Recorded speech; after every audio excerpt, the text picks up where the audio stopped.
Ok, bueno, buenos días a todos y a todas. Es un gusto estar de nuevo en esta reunión de consensos por la educación. Bienvenidos y bienvenidas a gente que veo que son de distintas provincias. Un caluroso abrazo sobre todo a nuestros referentes de Argentinos por la Educación, que veo a varios que están por ahí. Y bueno, entramos directamente en el asunto, que es el documento de la Agenda de la Educación de autoría de Susana e Inés.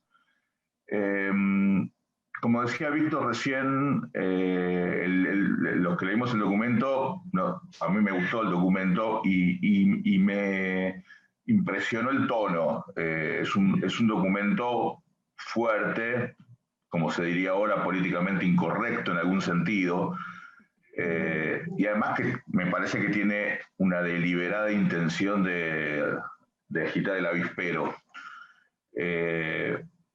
¿Cuál fue la motivación? ¿Qué la juntó? Además es un trabajo de a dos, que siempre es difícil. ¿Qué la juntó? Bueno, Susana fue la que tuvo la idea. Pero ¿qué nos juntó? Nos juntó la vida que 10 años estuvimos juntas en el ministerio, peleando por muchas cosas que todavía no cambiaron. Bueno, ¿vos qué querés decir, Susana? A ver. No, claro, sí, bueno, de hecho siempre compartimos la preocupación por los problemas de la educación, nunca hemos dejado de meternos en los temas, ¿no? Y a mí me costó mucho convencerla a Inés, porque estaba muy ocupada en su tesis, y entonces yo le decía a Inés, es más importante esto, la tesis la van a leer en el futuro los documentalistas, pero tenemos que mover este escenario. En realidad, de verdad, la intención fue esa, señores, estamos en este problema, es una encrucijada, esto está muy complicado y tenemos que tomar conciencia. Entonces, sobre todo, está más dirigido, por eso la dureza, a políticos, a economistas, a dirigentes, a comunicadores, porque todos los que trabajamos en el sector conocemos los problemas. Lo que pasa que, como vos decís, es políticamente incorrecto ponerlos todos juntos, pero dijimos, tal vez de un problema de edad, que no jugamos nada, que estamos muy jugadas respecto a estos problemas, que vale la pena, bueno, compartir lo que las soluciones son temas abiertos, ¿no? Pero los problemas están ahí. Quisiera intentar reconstruir el argumento del documento. Lo voy a exponer muy brevemente y si me equivoco en algo, por supuesto, ustedes me dicen. El argumento, en mi opinión, sería el siguiente. Ustedes dicen, desde hace 30 años hay recomendaciones del Consejo Federal de Educación que tienen un cierto aval político, un aval técnico, que reúnen a especialistas y que, en opinión de ustedes, el resultado de esas resoluciones es aceptable, razonable, permitiría avanzar.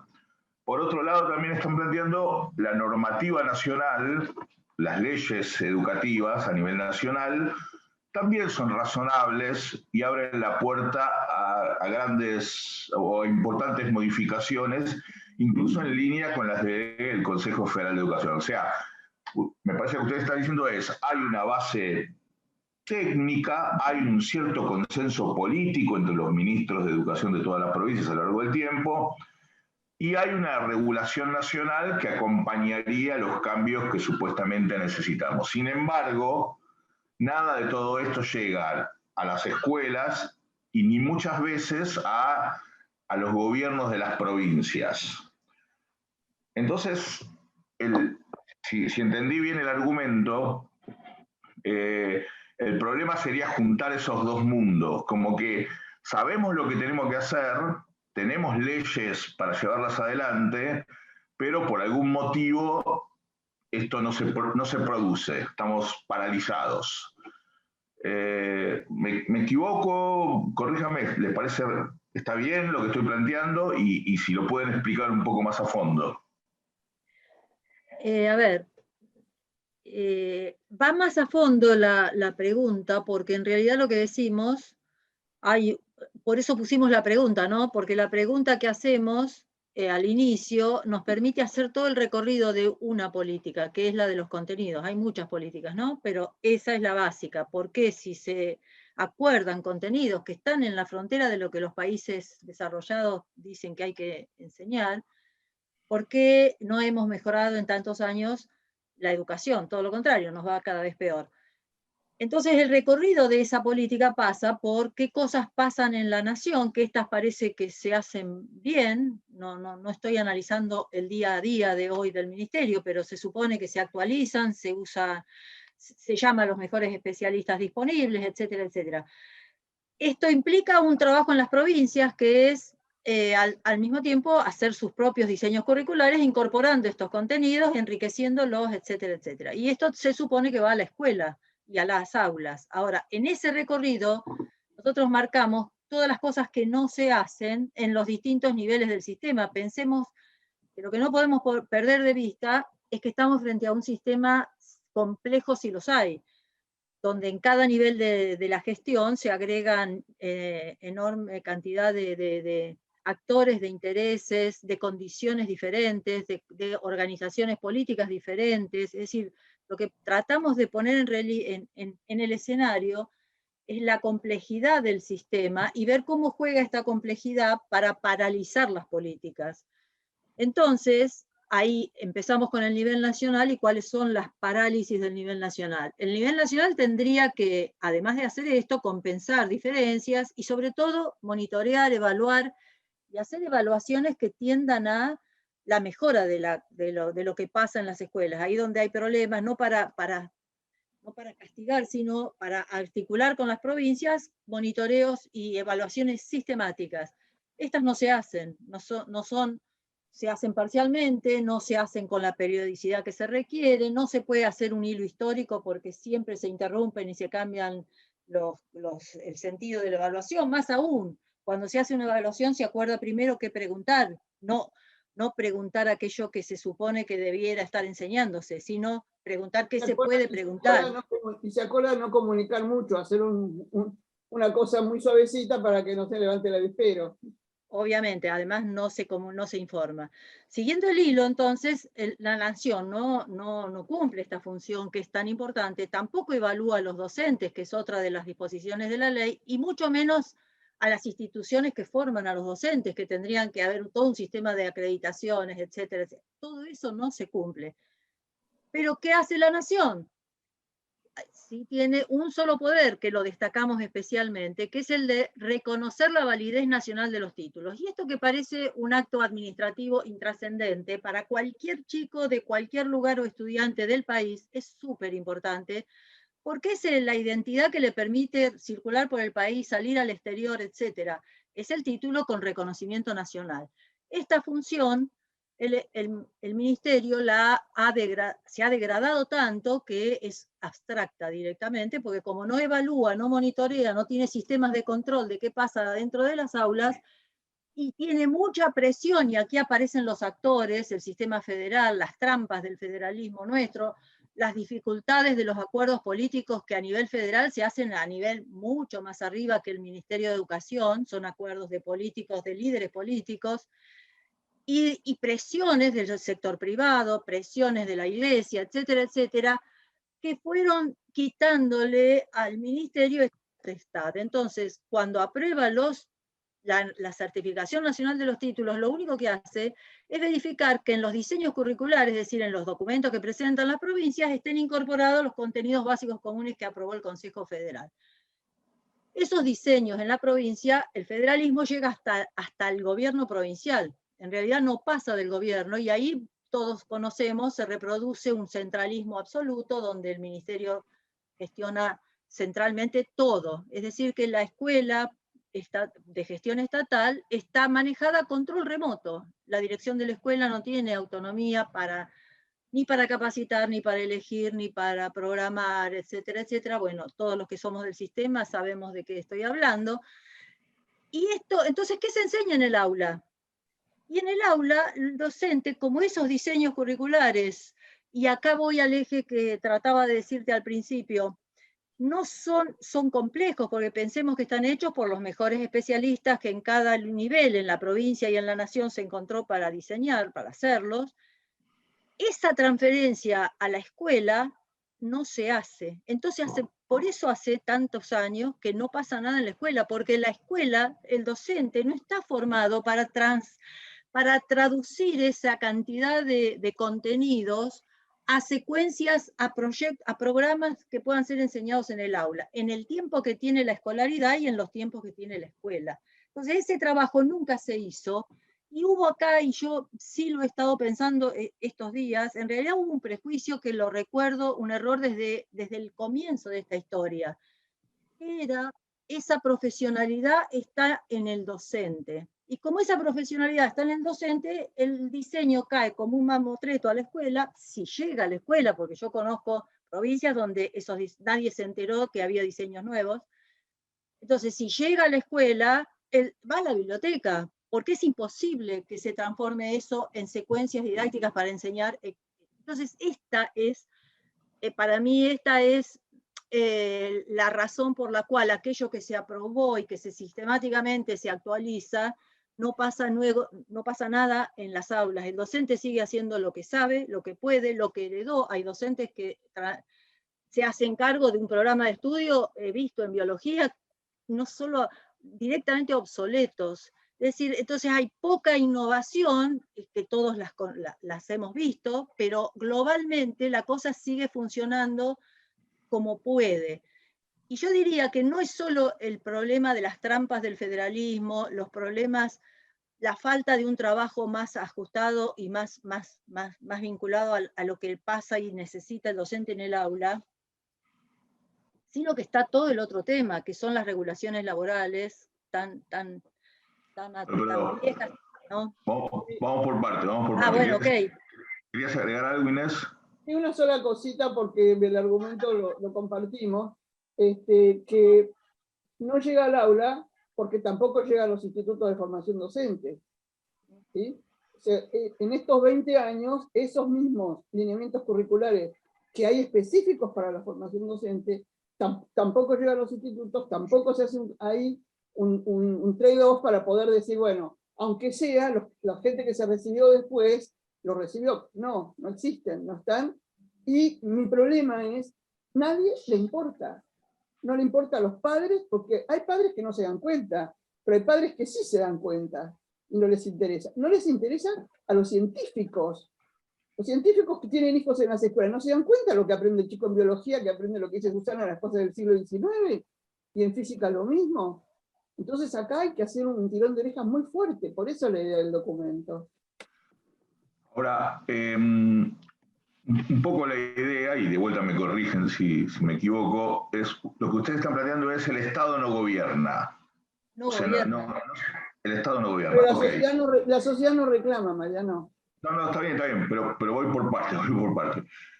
Ahora vamos al tema de la estructura docente y de la sociedad, pero yo hice la tarea, Inés, y me preparé para esto.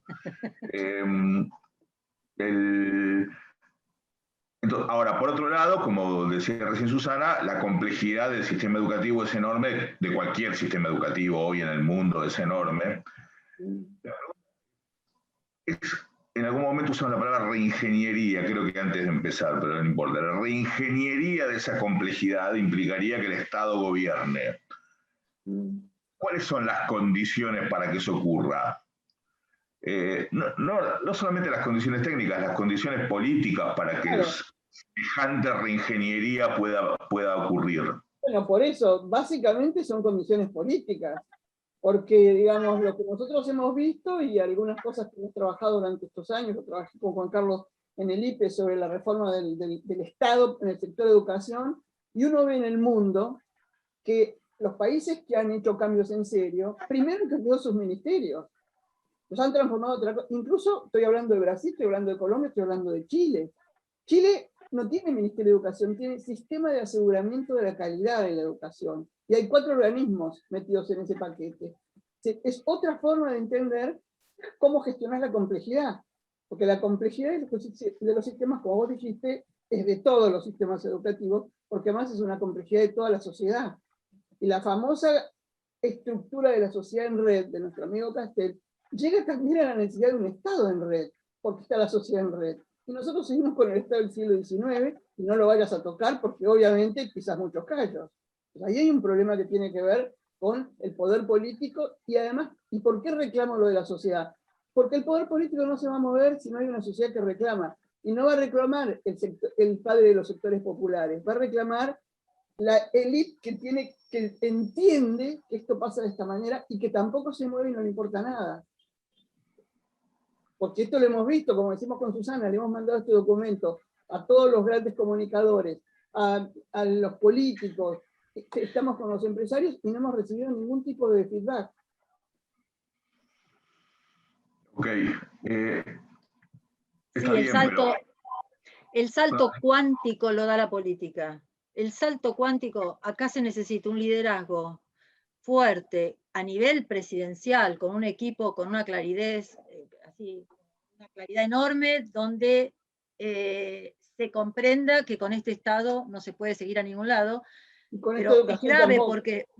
porque además hay una cultura política. Los partidos políticos en la Argentina creen que el Estado, cuando ganan las elecciones, es el lugar para la militancia. Entonces vos tenés que casi capas geológicas de distintos niveles, de distintas etapas históricas de distintos partidos, que acumulan personal, acumulan gente. Es decir, hay un criterio. Yo no entiendo por qué no se comprende que la mayor complejidad está en la gestión pública. Y esto no es asumido por la política. Entonces, si esto no pasa, si no hay conciencia en este lugar, no me imagino que se pueda gerenciar semejante complejidad en ningún campo. Ahora, si empezáramos por la educación, que es lo que tratamos de que pase, porque entendemos, como sabemos bien, que es la última estrategia, creo que tiene la sociedad para generar igualdad e integración, etcétera, etcétera. Si no, tal vez podamos conseguir que empezar por la educación, que ocupa un espacio bastante enorme del Estado, y que puede trabajar en red, y sería como la demostración de que del inicio de una transformación de la gestión pública en todos los niveles, ¿no? Ese es como el sueño nuestro.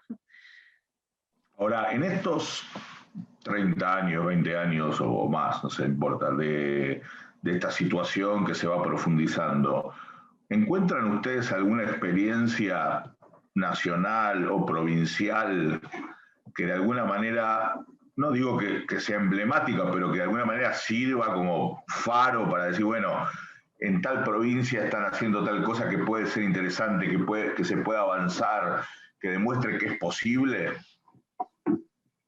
Bueno, yo creo que hay cosas en las provincias, pero de nuevo, tenés que moverte como Estado nacional, tenés que moverte, es decir, se puede aprender de lo que se ha hecho, pero cada provincia que quiera hacer algo también encuentra sus limitaciones, porque se enfrentan con situaciones en las cuales no tiene aliados afuera. Y primero que no miramos tampoco qué pasa en el mundo. Es muy difícil que alguien que está en el espacio de la decisión política tenga alguna idea de cómo se manejan estas cosas afuera de la Argentina. ¿Sí? A pesar de los esfuerzos que yo personalmente he hecho de acercar cosas a distintos dirigentes. Pero después yo creo que sí hay cosas para ver, pero siempre son cosas, son pastillitas que están metidas adentro de un mar tan grande que prácticamente no se ven, y no hay un avance en serio general de la cosa. Y esta es la manera de sostener, digamos, es el gatopardismo. Sostengamos algunas cositas que así decimos que estamos haciendo, pero en realidad el paquete general no se mueve. Uno de los temas que ustedes plantean, y que me parece que hay bastante acuerdo sobre eso en general, es que una de las dificultades para que el Estado Nacional, en este caso, no gobierne, tiene que ver con la estructura federal. ¿Hay algo que tenga que cambiar desde el punto de vista normativo o incluso constitucional para mejorar ese tipo de gestión? Es decir, el modelo de gobierno actual, que es el artículo 5 de la Constitución Nacional de 1853, o sea, es muy antiguo, en donde copiado del de Estados Unidos, en donde las provincias se hacen cargo de la educación, en donde bueno, en Estados Unidos ni siquiera hubo Ministerio de Educación Nacional hasta hace 30 años. En la Argentina sí, porque el Ministerio de Educación Nacional gestionaba escuelas en los territorios nacionales, en la Ciudad de Buenos Aires y en algunas provincias incluso.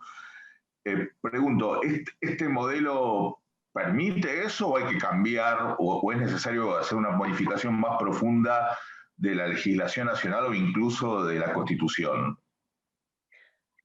No, yo creo que, mira, hasta el diseño, como está pensado, primero el federalismo tiene muchos déficits, tratamos de puntear algunos problemas más serios que no resuelve, que es la coparticipación. Es decir, si en la nación se queda con la mayor cantidad de los recursos y a pesar de que las provincias tienen los servicios, no le da la plata que tendría que darle, que es alrededor del 60% de la recaudación de impuestos, estamos jorobados. Es decir, que hay temas que están en el ámbito del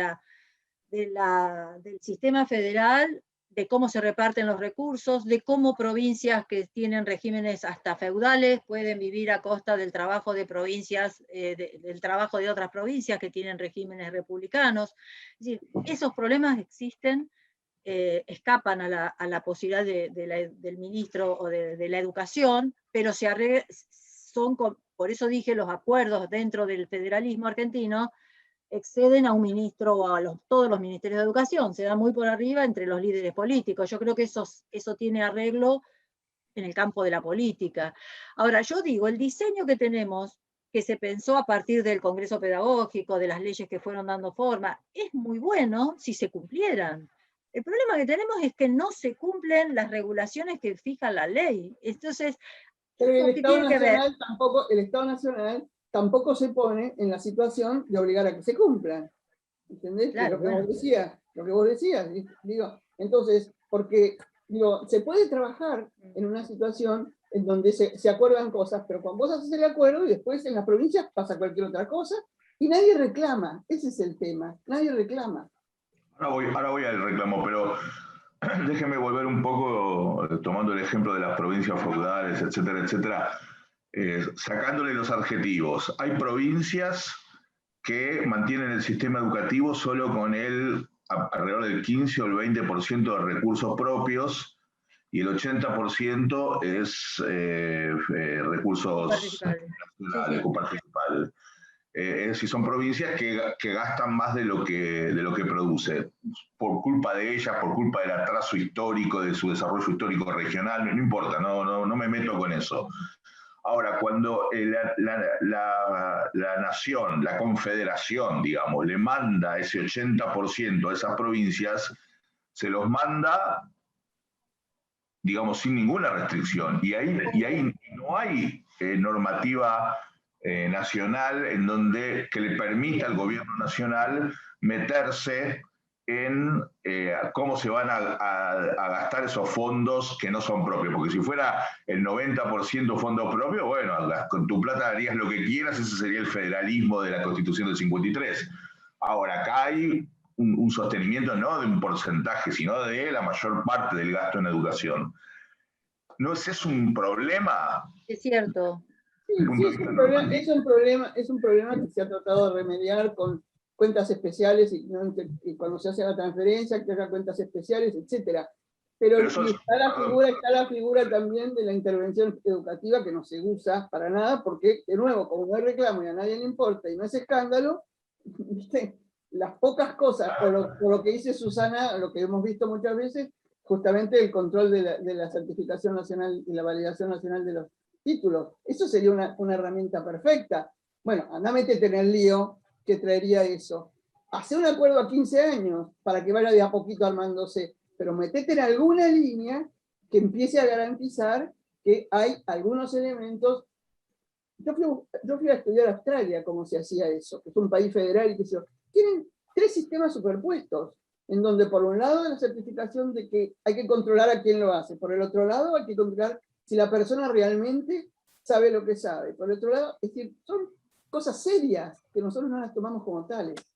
Ahora, ¿qué incentivo tendría una de estas provincias de las que estamos hablando para firmar un acuerdo a 15 años si total la plata les viene igual? Bueno, Porque es los lo que... fondos especiales son especiales, como vos decís. O sea, la coparticipación está asegurada. No, Lo no, es otro, lo que...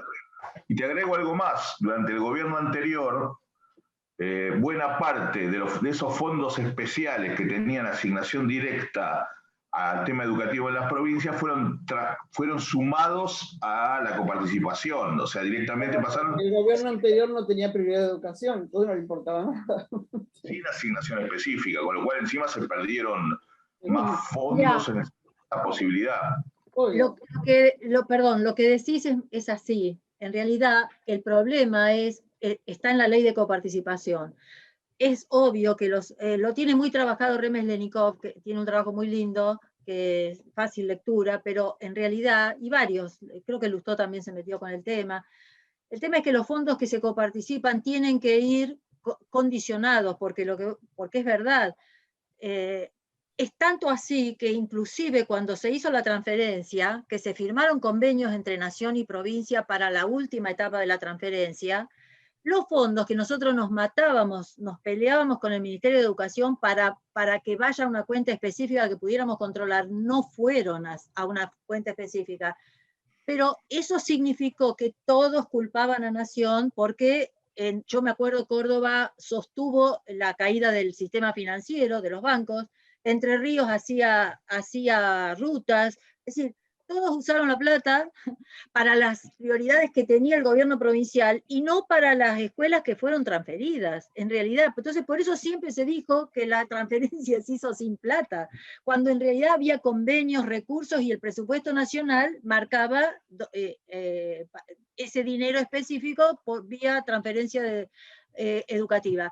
Pero no teníamos el apoyo para que economía restringiera o controlara el uso de esa plata. Es decir, que lo que vos decís es muy cierto. Acá sí falta que haya una regulación que implique, si vamos a tomarnos en serio el tema por lo menos educativo, qué recursos son asignables y de qué manera a mejorar la calidad y la equidad educativa. Más aún, yo lo haría, yo me enamoré de cuando conocí, en la época que estaban los laboristas y fuimos a Inglaterra, había pasado Thatcher.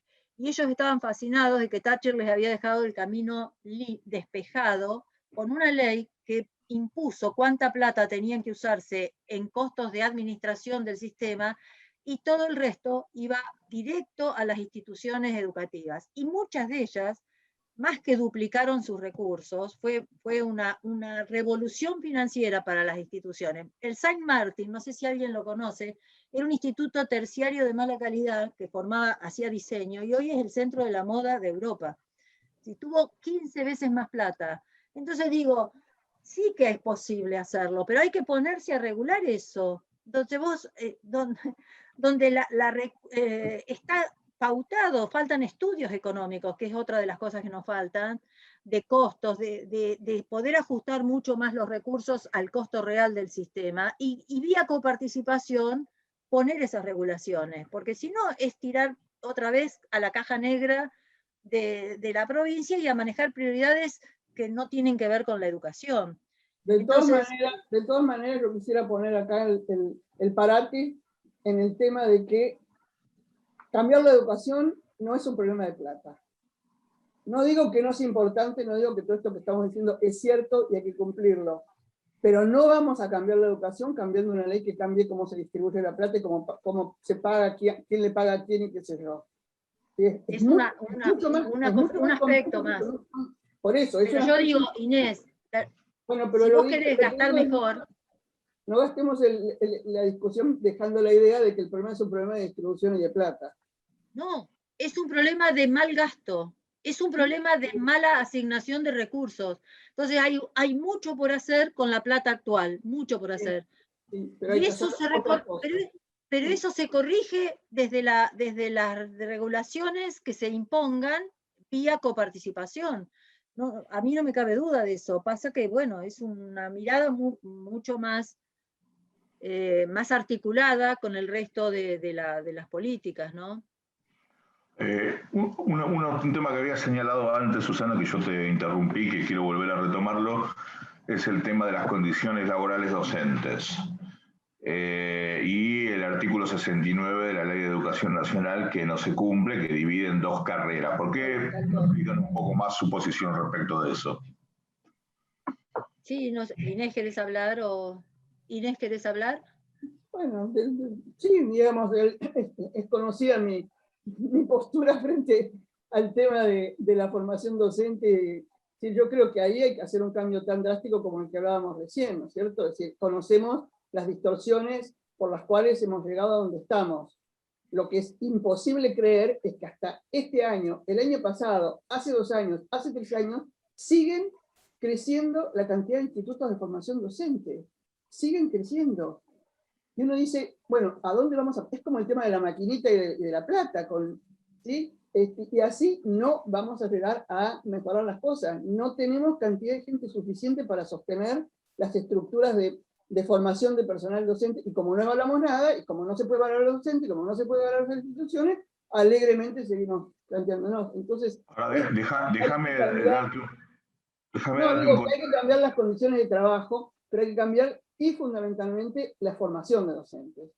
Déjame darte un contraargumento al tema de la evidente replicación al infinito de la cantidad de institutos de formación docente. En muchos lugares de la Argentina, en muchas localidades, incluso pequeños pueblos de la Argentina, tenés 2 o incluso 3 institutos de formación docente. A veces tienen poca matrícula, a veces tienen mucho. Bueno, son en estos cientos y cientos, más de 1000 institutos, obviamente hay de todo. Pero ahí hay un problema que tiene que ver con el desarrollo local. Es decir, los chicos que terminan la secundaria, que en esos pueblos cada vez son más, porque antes eran muy pocos, la posibilidad de ir a una universidad es absolutamente lejana, lejanísima, en términos de mudarse de ciudad, de conseguir un trabajo. Bueno, son enormes los problemas.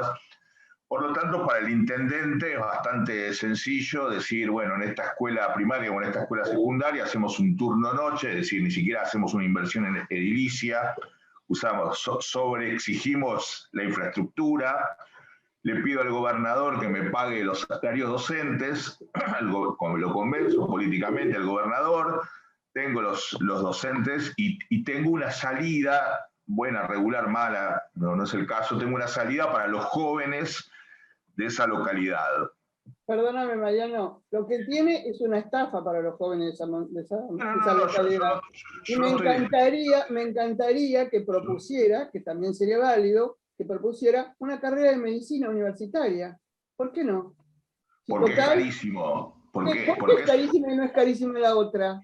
¿Por qué no es carísima la otra? Muy sencillo, porque el edificio escolar ya lo tienen, usan el turno noche, los docentes se sientan en la silla de los pibes de segundo grado. Sí. Así funciona. Bueno, pero lo que te digo es que el argumento es un argumento tramposo, porque es el argumento que avala la degradación de la calidad de todo el sistema. Yo estoy de acuerdo con eso, pero es el argumento de la realidad. Es lo que pasa. Es decir, no es el argumento de la realidad, es el argumento de los que no les interesa que cambien las cosas y que las cosas... Bueno, pero vamos a la realpolitik. No es que yo esté de acuerdo. Yo digo, el intendente que dice, yo tengo un montón de... Acá estamos jugando a ser políticamente incorrectos, no a creer en la realpolitik. Esa es la que nos hundió. No, yo creo que yo soy más políticamente incorrecto en todo caso, porque estoy mostrando cuál es el mecanismo de todos esos intendentes, que dice, bueno, yo no tengo plata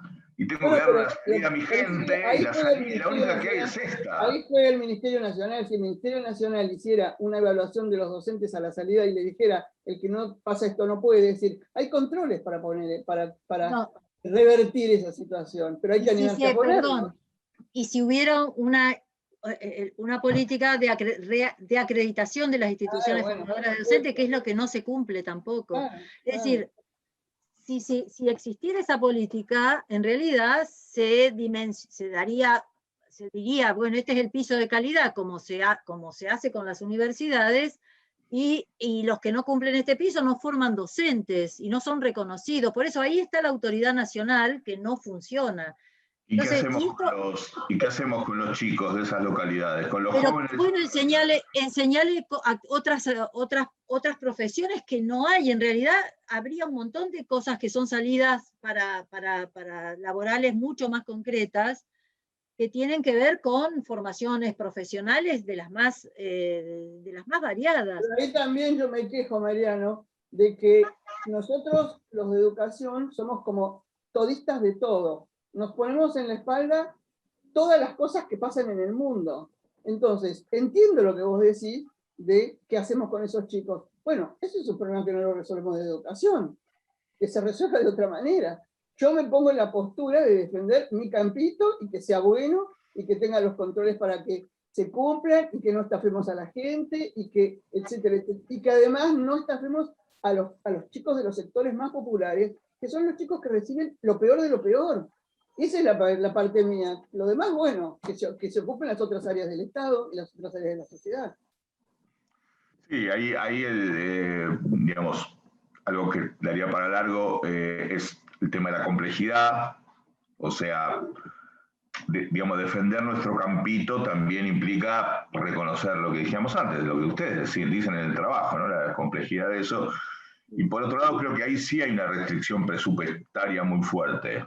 Ese intendente no tiene plata para construir un edificio, para hacer una facultad de medicina en su pueblo. A mí me gusta mucho recorrer pueblos chicos, sobre todo en el noroeste, y es increíble, realmente hay pueblos muy chiquitos y muy pobres que tienen 2 y hasta 3 institutos de formación docente, pero que efectivamente dan una respuesta. Entonces, ahí nada, simplemente plantear un contraargumento, no porque yo esté de acuerdo con que eso siga de esta manera, pero digamos, volviendo un poco a la complejidad. Pero Mariano, no da respuesta, porque la respuesta, si nosotros tomamos conciencia que enseñar y enseñar más, hay básicamente primaria la oferta, ¿no? Enseñar en los primeros años es más complejo que cualquier otra etapa del sistema educativo, y que vos necesitas formar gente en serio, de altísimo nivel de formación, etcétera, etcétera. No tenés por qué ponerte que esa sea la única posibilidad que el intendente le va a dar a sus jóvenes, porque es la más complicada. Inés te pone el caso de salud, porque a nadie justamente se le ocurriría dar una trucha formación en salud, ni siquiera de enfermería, porque estás afectando directamente a la población. Ahora, ¿por qué se permite que pase esto en educación? En ningún lugar del mundo, en el pueblo más lejano, hay una formación docente, no existe. Y yo te digo, y antes la gente iba a formarse al pueblo más cercano si tenía una vocación fuerte para enseñar o para... ¿Por qué tenemos que poner que educación es el salvavidas? Es decir, que finalmente a esta altura ya vemos cuál es el impacto de esto, ¿no es cierto? Es tan nefasto lo que nos está pasando adentro del sistema. Mirá, yo viví cosas todavía peores. Estaba trabajando en una escuela donde había, en un mini sistema educativo, donde había identificados 5 docentes excelentes de matemática. Y estos docentes eran los que en ese lugar tenían la menor cantidad de horas. Entonces averigüé por qué. Asignadas en la misma escuela, suponete era el que menos horas tenía, y los demás eran lamentables, ¿no? Entonces, cuestión que era porque hacía 2 años en esa provincia se había determinado que como los jóvenes no tenían trabajo, iban a repartir las horas que tenían entre toda la demanda de trabajo que había dentro de esa ciudad. Entonces no importaba, no sabían enseñar matemática, pero ¿qué importa? Porque yo le doy trabajo a la gente. Entonces vos me decís, ¿cuál es el dilema? Es un dilema, yo prefiero no estafar al futuro, a los jóvenes. Yo en lo personal creo que ahí no hay ningún dilema.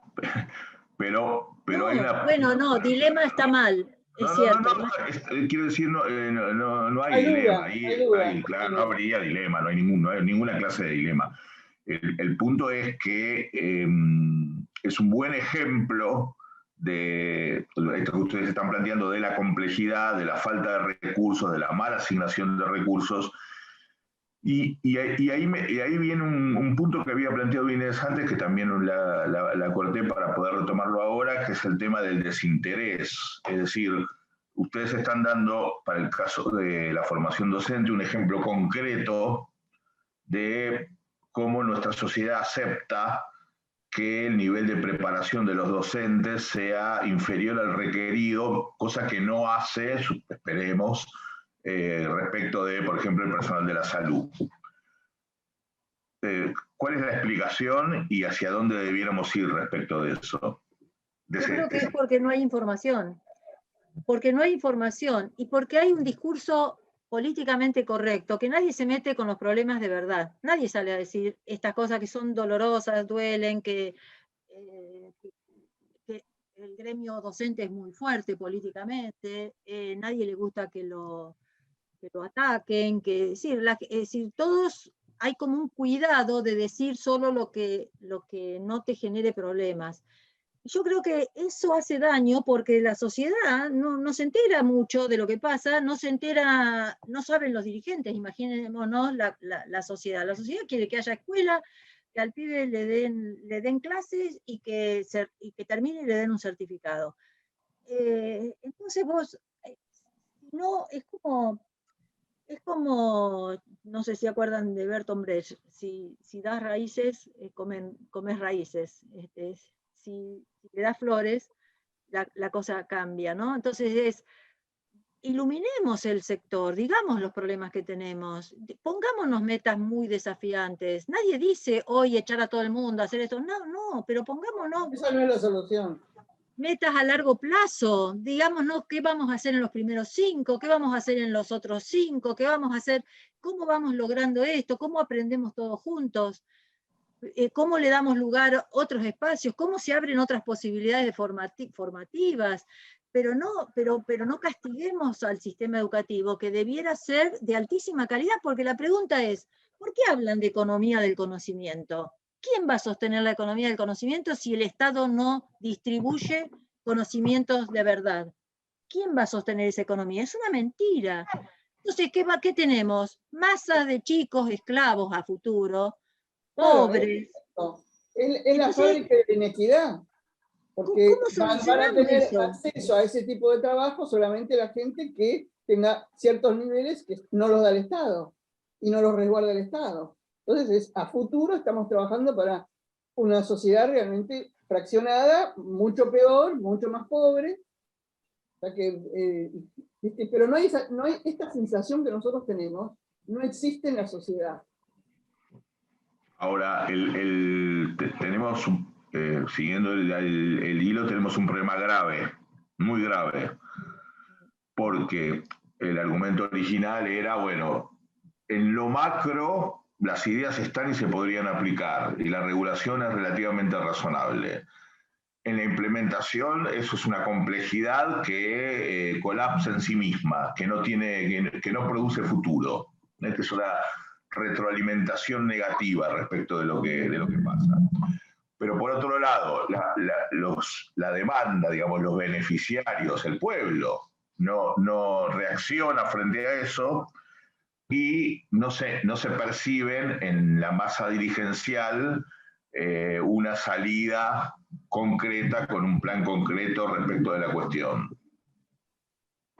Sí, yo creo que partamos de una base real, que es que en el campo de la educación, el mundo está, la idea es distribuimos conocimientos, pero el conocimiento es un intangible a largo plazo. ¿Quién comprende lo que significa y qué sectores están adecuando sus conductas, sus maneras de pensar, sus decisiones, para un futuro de un plazo no inmediato, no será tantos años, pero no es inmediato, para algo que la sociedad ve que abriste una escuela, pero la sociedad no ve que está en la cabeza de cada uno cuando le das el certificado. Entonces tenés que resolver una doble situación. Una situación en donde es muy grave lo que pasa, pero no hay necesidad, es un cáncer que está dentro y que hasta que no estalle no se ve. Pero no estalla. ¿Perdón? No, pero es responsabilidad nuestra. Está estallando ahora con esto que decíamos de que hay 15.000 empleos de tipo tech y no hay nadie que los cubra. Hoy escuché por la radio que el tipo de Toyota quiere abrir no sé cuántas, tiene no sé cuántos cargos para poder emplear, y solamente necesita gente con secundario aprobado, y no los consigue. Entonces, cuando digo que no está, ya digo, esto no es como el dólar a 400 pesos, que es una locura general. Este proceso claro. es más lento. No genera escándalo, no genera escándalo. Sí, perdón, Susana, te había interrumpido. No, que Mariano, que esa es la responsabilidad que tenemos. Yo siento que tenemos esa responsabilidad los que transitamos en este ámbito, de hacer ver los problemas, de taladrar la cabeza de los dirigentes, de la dirigencia política, de escribir todo el tiempo, es decir, todos, es decir, porque la verdad yo me he cansado de escribir notas diciendo el problema es de gestión, bla, bla, bla, nadie me da ni bola. Es decir, ahora entonces dije, ahora vamos a decirlo bien, este es el problema, de la gestión estamos hablando de esto. Entonces, yo creo que si todas las voces se suman más allá y se discute francamente, ¿no? Y se trata de incidir, de que los comunicadores tomen los temas que de verdad tienen sentido, se demande al ministerio para que cumpla a nivel nacional, que cumpla con sus funciones. Ahora, ¿quiénes serían los beneficiarios, digo, pensando en aliados para la propuesta de ustedes? Yo creo que los jóvenes primero. Primero, mira, la alianza que yo me encantaría es de los docentes que están muy bien, muy movilizados, que hay gente joven muy movilizada y gente grande también, y los jóvenes, ¿sabes? Yo creo que hay que mostrarle a los jóvenes lo que podría ser la escuela, lo que podría darle la escuela, si los ponemos en vínculo con el mundo, en vínculo con el aprendizaje de cosas que sirvan para resolver problemas. Si yo estoy trabajando, la verdad estoy enamorada de ese trabajo, porque es dar vuelta a la cosa y poner al pibe muy activo dentro del aprendizaje, de cosas significativas. Entonces vuelvo al principio. El trabajo ese que yo digo que no se hizo, que es cómo facilitamos en el aula esos diseños más ambiciosos, es un trabajo que hay que pedir, hay que hacer, que es convertir esos diseños muy buenos, casi todas las provincias tienen excelentes diseños, transformarlos en un mapa concreto para trabajar en el aula. Es decir, ¿a partir de qué problema yo enseño todos estos contenidos? Y todos estos contenidos, fíjense que los enseño entrándole por todas estas disciplinas. Y ahí yo hago una escuela inteligente, donde las 14 disciplinas las convierto en 4 o 5 que dialogan y que enseñan cosas significativas. Y los pibes entienden que están vinculados a los problemas que hay en el mundo y que ellos son parte de ese aprendizaje. Creo que es importante lo que vos dijiste ya, y que lo hemos conversado mucho, que hay que entrar con el convencimiento y con el discurso y con la aclaración de que acá no estamos pensando en echar a nadie. Es más, estos chicos que se nos van del secundario pueden volver al aula, pero también puede haber ofertas extraescolares que van a necesitar docentes. Es decir, el problema es si quieren o no quieren participar en hacer un cambio en una reingeniería general del sistema y de los contenidos, del funcionamiento, de los méritos, del control de calidad, de una serie de cosas. Pero yo creo que hay que apuntalar muy bien la idea de que acá no estamos contra el sistema, estamos tratando de aliarnos con un sistema que también el sistema sabe que está mal. Vos vas a las escuelas y hablas con la gente, y no es que te digan que rege cómo estamos. Entonces, mira, estoy leyendo, perdón, estoy leyendo que acá dice Susana, habría que empezar por cambiar los diseños. Seguimos enseñando con diseños de hace 50 años. En realidad, este es el problema. La propuesta acordada por el Consejo Federal, le digo a la persona que está escribiendo, es justamente, está en las fronteras de lo que se enseña en el mundo, pero no pasa en el aula. Entonces hay que hacer esa transferencia de eso a cosas enseñables adentro del aula. Ahora, en el campo de la sociedad civil, los aliados serían los jóvenes, ¿ok? Sí. En el campo de la política, en el documento ustedes advierten, el único punto donde advierten más problemas es con los sindicatos docentes. Y el resto lo dejan más abierto. ¿cuáles serían esos aliados? No digo nombres y apellidos ni partidos políticos, sino a qué parte de la dirigencia política le convendría jugársela para generar estos cambios que ustedes proponen.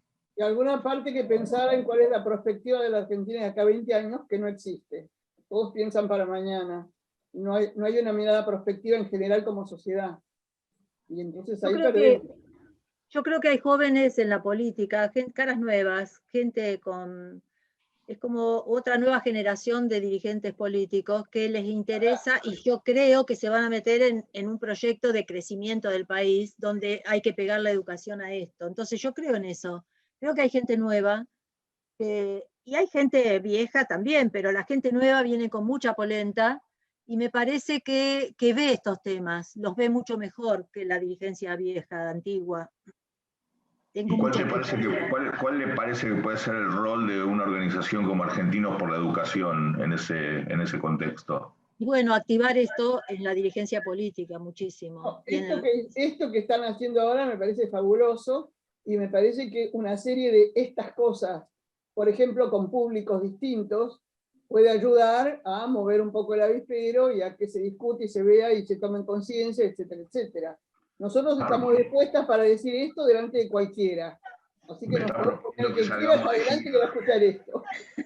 Si querés salimos de gira y vamos por los barrios. Podría ser una alternativa, ¿cómo no?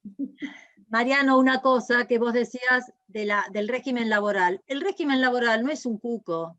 El régimen laboral, yo he visto procesos como en Portugal, por ejemplo, creo que en Chile hicieron lo mismo, donde se ofrece una nueva carrera. La idea es jerarquizar a la docencia, pagarle mucho mejor, que tenga una carrera en serio profesional. Entonces, y que se pueda, y esta cosa de separar las carreras de conducción de la escuela, que está prevista en la ley, de la de enseñar en el aula, que pueda llegar al más alta calificación y sueldo sin irse del aula, enseñando, etcétera, etcétera. Ahora, yo no me imagino esto como en una pelea a muerte con el gremio ni con los docentes, sino como una propuesta y una ley nacional que ilumine de consenso, y donde adhieran los docentes actuales por voluntad, entran al régimen nuevo voluntariamente. El que no quiere, todos conservan sus derechos adquiridos por empezar, pero entran al régimen nuevo voluntariamente, y todos los nuevos ingresos a la carrera docente. Entonces, así se hizo, sin sangre, sin guerra, sin nada, así se hizo en serio en muchos países. Entonces digo, ¿por qué nos pensamos que esto es una lucha sin cuartel? La política puede arruinar todo, porque eso lo hizo México hace 20 años, ¿no? Pero también es cierto que la política implica conflicto. El problema es cómo se resuelven los conflictos. El conflicto va a haber siempre, para no decir mucho extremo, conflicto de siempre. Y ahí yo creo que hay un par de cosas interesantes. Uno es el artículo 69 de la Ley de Educación Nacional, que es una guía muy clara, que hace 15 años que está sancionada y que ninguna provincia lo utilizó a fondo. Pero sí hay algunas provincias como Río Negro, como Córdoba, como Tierra del Fuego, que dieron algunos pasos adelante en términos de separar la carrera. Laborales docentes, de un profesor de tiempo completo, de que los directores se asignen por escuela y no en términos generales. Creo que hay algunos pasos para dar. Yo creo que ahí hay, lamentablemente, como ustedes dicen antes, no hay masa crítica nacional, pero en esa provincia yo creo que sí hay avances interesantes y que vale la pena. Bueno, estamos sobre... Argentinos por la Educación podría mostrar esos casos, tomarse el trabajo de juntar las provincias y cómo les ha ido, qué cosas, como para hacer una discusión de esto se puede, y si uno lo hace de esta manera no distorsiona el sistema, o qué sé yo. Eso sería una cosa interesante para poder hacer. Perfecto, me parece, ya tenemos trabajo, Víctor. Acá están pidiendo el documento de base, no sé cómo hacen ustedes pero hay gente que no lo leyó y dice que le interesa leerlo. Mariano, no sé. No sé cómo podemos hacer, Candelaria o Víctor, para que, no sé si lo podemos subir a algún lado, a algún drive. Está disponible en un drive. Si quieren, los que quieren tener acceso, me dejan su mail en el chat y se los comparto. Ahí está, pusieron el mail en el chat, sí. Bien, lo comparto. Bueno, perfecto. Bueno, Susana, Inés, un gusto como siempre. Estemos o no de acuerdo en todo lo que plantean, la verdad que se reconoce la pasión, la honestidad intelectual, la lucidez para plantear los temas, y yo efectivamente creo que con respeto, aunque sea políticamente incorrecto, me parece que estos temas hay que hablarlos, hay que ponerlos sobre la mesa, y me parece muy, muy interesante y muy importante que difundamos el documento, no necesariamente para adscribir a él, por ahí podemos escribir en parte, en un todo o en nada, pero que me parece que es un documento que abre un debate interesante, y que lamentablemente hasta ahora la dirigencia política no lo ha tomado verdaderamente. Así que les agradezco mucho a ambas, les agradezco mucho a todos y todas los presentes, y nos estaremos encontrando en algún otro consenso de aquí a unos 15 días más o menos, si no les parece mal. Muchísimas Bueno, gracias. Susana, Muchísimas gracias, muchas gracias.